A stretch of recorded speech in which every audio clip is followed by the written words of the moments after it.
Pumunta ako ng Motor Central, number 36, Gemerg, National Highway Canlalay, Binyan, Laguna. At ito ang motor na aking nasilayan.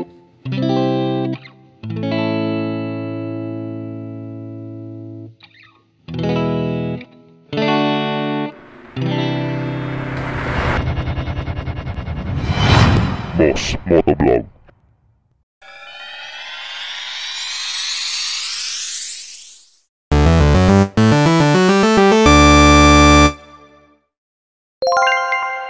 Magandang araw sa inyong lahat mga bossing. Isang mapagpalang umaga sa inyo, mapaumaga, tanghali, gabi o hapunan man. Anong oras nyo man napapanood o napapakinggan, sana nasa mabuti lang kayong kalagayan. At syempre ngayong araw ipapakita ko yung isang motor na talaga namang legendary na pagdating sa mga scooter.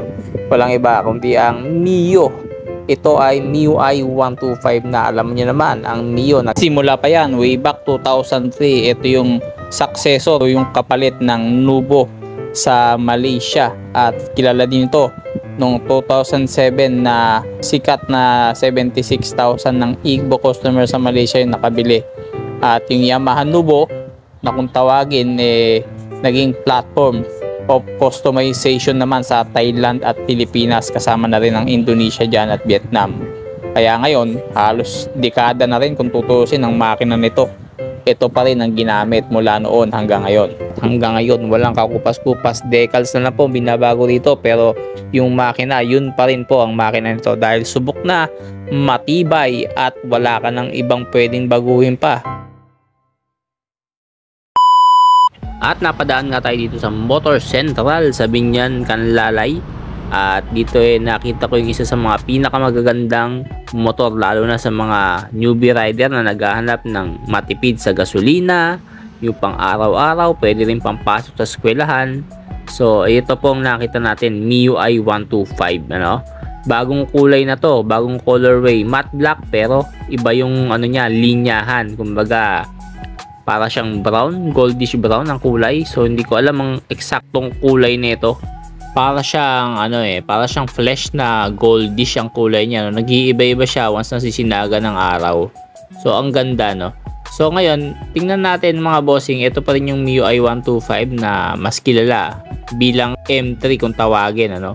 Kasi dahil sa kanyang headlight na pa letter M. At yung pairings nito sa may bandang handle, ano, nakikita nyo ngayon, matalas ang mga nito, matalas ang edges, wala siyang ilaw diyan. Tapos makikita mo yung logo ng Yamaha. Sa side pairings naman, stop and start system. Kumbaga mga bossing, ito yung S version, ano? Kasi may standard version yan, wala siyang stop and start system. Ito po, mas mahal to ng konti mga bossing tong S version. Kumbaga, ano to, special edition po ng M3. So yan, sa side view. So halos talaga lahat ng parte ng disenyo nito maganda. Tapos naka disc brake po mga bossing, single pot caliper po sa disc brake nito sa harapan. Yung likod naman nito mga bossing, naka drum brake pa rin. Walang binabago po mga bossing.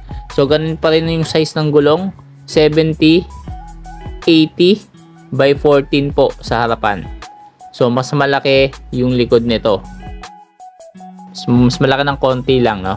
Yan sa likod, tingnan natin yung gulong sa likod. Hindi ko makita Basta check nyo na lang po maigi, no? Ayan, mas malaki lang ng konti mga bossing, no? Tapos hindi pa to tubeless mga bossing, tube type pa po ito. So may interior parts pa siya.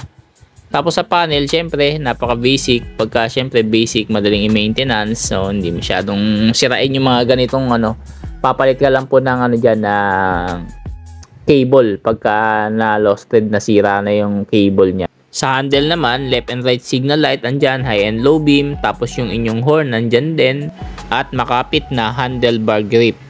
Ating susian nyo mga bossing, may answer back kito. Bukod sa stop and start system, meron pa yung answer back. Kung saan, halimbawa, nagpark po kayo, may answer back yan. Tumutunog yan mga bossing, tutut!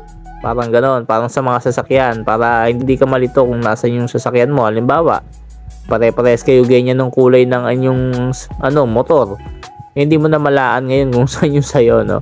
So syempre maganda sa S version na to, meron siyang answer back key na kung saan malalaman mo agad madali kung nasaan ang iyong sasakyan.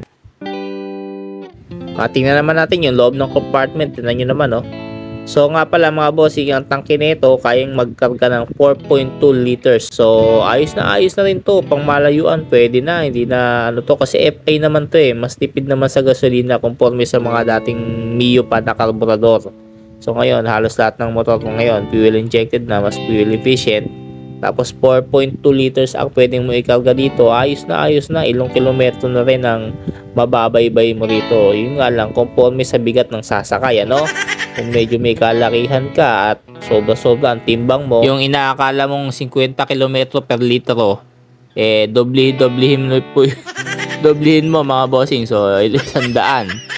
So ayun nga, syempre magdodoble rin po conforme po sa bigat nyo yan, kung gaano nahihirapan ang inyong motor, ganun din po ang konsumo. So yan, napansin ko sa upuan, napakaganda, kaya nga tinawag siyang S version dahil two-tone po ang kanyang upuan, color gray and black, at sigurado ako napakakapit ng upuan na yan kasi nakaupo na ako dyan So ang motor na to ay mayroong 125cc na makina, at ito naman po air cooled po ito, 4-stroke at single cams.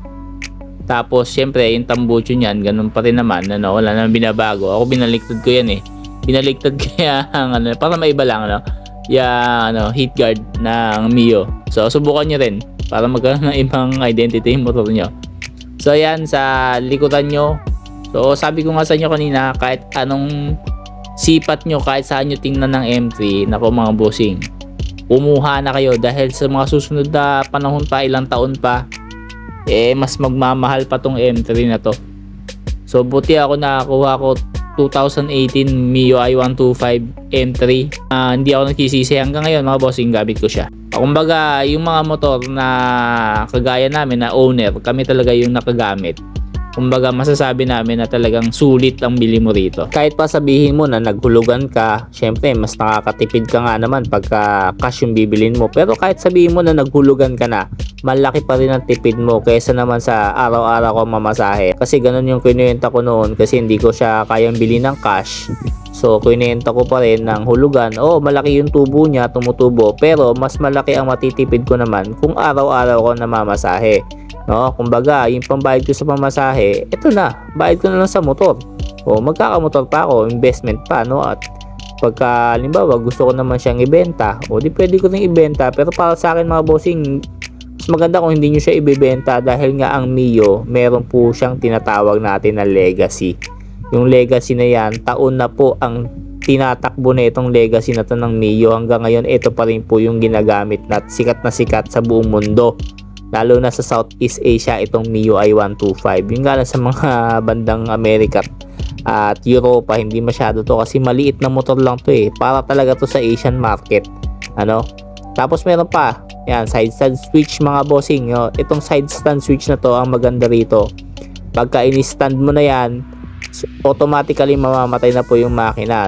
So isang magandang safety features yan, para kahit pigain mo pa yung throttle, hindi ka na po aandar. Kumbaga intention mo na talagang huminto, automatic mamamatay na makina mo. So maganda yon, kasi minsan napapabayaan natin, naka-size na tayo, tapos biglang napindot ng bata, kumbaga na throttle up ng bata yung aandar. So pwede kang madisgrasya. At syempre hindi rin mawawala yung gulay board, napaka useful niyan, lalo na sa mga busy people kagaya natin mga Pinoy. Pang sundo, pang lagay ng mga bigas, manok, gulay, lahat nandyan na po mga bossing. At makapitin yung handlebar grip mo, ayan.